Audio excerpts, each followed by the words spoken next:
pardon. Le pardon, ça n'est pas une mortification, c'est une espérance. Avant toute chose, une espérance d'être aimé. D'être aimé à la folie par un Dieu qui nous a désirés de toute éternité, comme il est dit dans le psaume. Nous sommes dans la dernière semaine, enfin nous entamons la dernière semaine de l'Avent, où le Verbe éternel se fait chair. Et j'ai envie de regarder Marie. Marie, qui écoute les battements du cœur de son enfant, qui se forme, enfin qui est formé déjà dans son sein.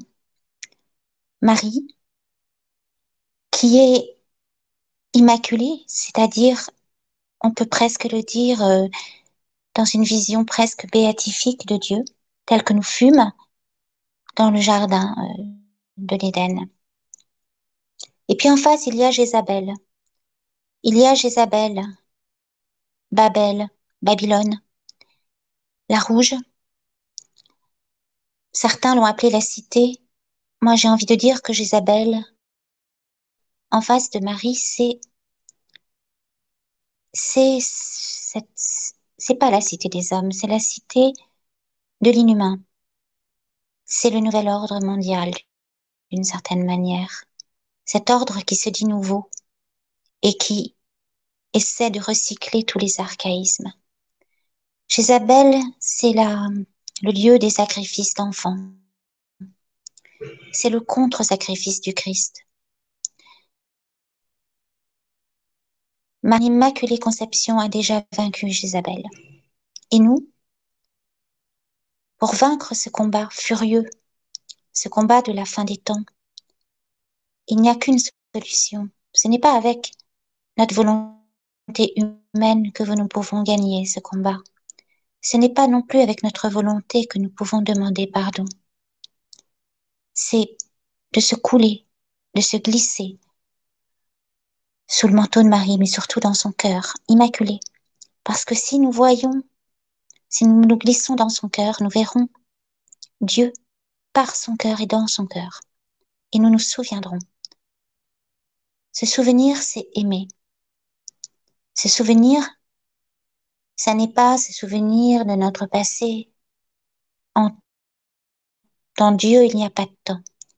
Se souvenir, c'est se retrouver comme face à face devant cet amour, cette éternité d'amour de Dieu que Kierkegaard appelait une montagne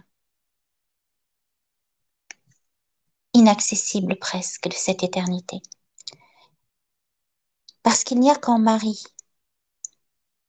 dans cette transparence d'innocence qu'est Marie, de nouveauté incroyable de Marie, qui reçoit les ondes 100% de Dieu, que nous pouvons boire ce lait d'éternité, que nous pouvons nous sentir aimés, nous sentir désirés, nous sentir libres parce que Dieu nous a créés libres. Oh, c'est pas la liberté des droits de l'homme, c'est pas la liberté relative des droits de l'homme, liberté qui dépendrait d'une loi ou d'une non-loi. Dieu nous a créés d'une liberté inviolable. Notre corps, notre conscience sont inviolables. Ils n'appartiennent qu'à Dieu, qu'au Créateur. Et se glisser dans le cœur de Marie, c'est se souvenir de cela. Et se souvenir que tous les Nérons du monde, tous les Castex du monde, tous les Microns du monde et tous les Omicrons du monde ne peuvent rien contre cette liberté inaliénable. Se glisser en Marie, c'est plus qu'une résistance, c'est plus qu'un repentir, c'est une espérance qui traverse tous les péchés. Et l'Église, malheureusement, si elle est infiltrée par des ogres, par des robots glacés au cœur froid, qui ne parlent pas suffisamment de ces enfants, 400 000 enfants par an, certainement à peu près massacrés dans le sein de leur mère, dans l'indifférence, surtout dans la légalité, c'est-à-dire que c'est autorisé et ils considèrent cela comme un droit. eh bien, malgré tout, se glisser dans ce cœur de Marie, c'est comprendre que nous avons malgré tout déjà gagné, que ces enfants sont déjà au-delà, avec les anges. Comme il est dit dans les évangiles, leurs anges qui sont au ciel voient la face de Dieu chaque seconde. Et ces enfants sont là. Et c'est eux l'armée de l'Apocalypse qui ouvrira les portes de la cité céleste. Et donc se mettre dans le cœur de Marie, c'est être sûr d'être dans le cœur nucléaire de l'Église, ce cœur que nul n'éteindra jamais, ce cœur qui est une fournaise ardente, qui est peut-être même le buisson ardent qu'entrevit Moïse. Oui, le cœur de Marie, c'est cette Église des derniers temps, cette Église des petits, cette Église de ceux qu'on considère comme fous peut-être, bras cassés, l'Église des proscrits, l'Église des enfants, l'Église des simples de cœur, l'Église des humbles, l'Église des découronnés. Et c'est cette Église-là qui traversera le temps. Et c'est cette Église-là qui écrasera la tête de Satan, la tête de tous les dictateurs, pas par la violence, mais par sa foi et par son espérance. Et cette Église-là s'avance déjà belle comme une armée en bataille. Elle s'avance vers le bien-aimé qui vient, Jésus, qui vient dans la chair, mais qui vient maintenant ouvrir le temps parce que c'est sa troisième venue. Et musulmans comme les chrétiens, nous attendons cette troisième venue de celui qui va juger, de ce Verbe de Dieu qui jugera les vivants et les morts, qu'on ne l'oublie pas. Les musulmans aussi attendent le Verbe qui jugera les vivants et les morts. Jésus vient. Et Jésus l'a promis à Saint Jean et à Saint Pierre. Il a dit à Saint Pierre, un jour, tu iras là où tu ne veux pas aller. Tu seras attaché, tu iras là où tu ne voulais pas aller. Et effectivement, Saint Pierre sera mis à mort, crucifié la tête en bas. Une certaine église également, peut-être. Elle est déjà crucifiée par ceux qui la dénaturent, par ceux qui ont fait des horreurs en son sein. Mais l'église est éternelle parce que elle repose sur le cœur immaculé de Marie. Et cette église-là, c'est l'église de Saint Jean qui prend Marie chez elle et qui a l'humilité d'écouter les battements du cœur de Marie, où battent ou pas le cœur de Dieu. Amen. Alléluia. Maranatha. Viens, Seigneur Jésus.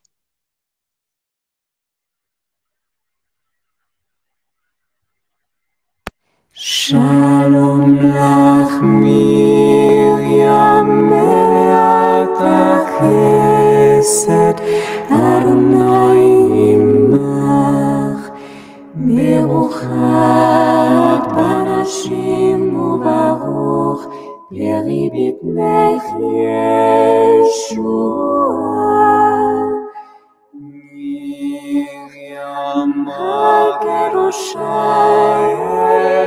Elohim Itpaleli b'adenu achotim Ata uvishat motenu amen Shalom lach Miriam me'ata chesed Adonai imach Beruchat banashim ubaruch Beri b'pnech Yeshua Miriam HaKedosha